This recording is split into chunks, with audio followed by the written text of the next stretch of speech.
Bill 12 creates an address protection program. It is long past time for the state of Alaska to join the 41 other states that have such a program.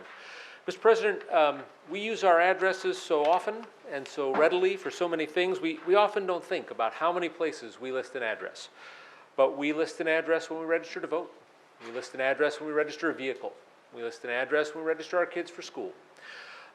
Many, many, many of these things create a public record. And for you and for me, Mr. President, that's no big deal.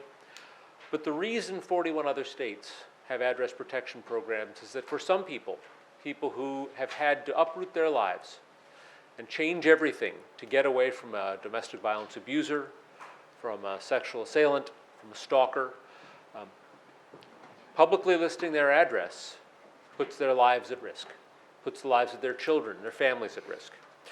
And so, Mr. President, what Senate Bill 12 does is create a registry where someone with a protective order or certain other unsafe conditions that the department will establish in regulation can participate in that registry, and they can list the state of Alaska's address anywhere and everywhere that their home address would otherwise be required.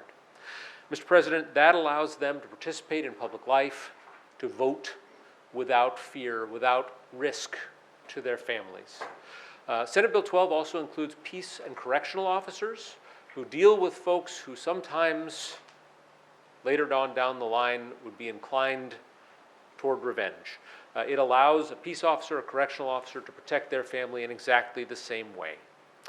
The state would then forward any first-class mail. This is not an Amazon package forwarding service. Any first-class mail, any registered or certified mail to that person's actual home address, which must be kept confidential, and the bill establishes some penalties should someone violate that confidentiality. Mr. President, it's a small program.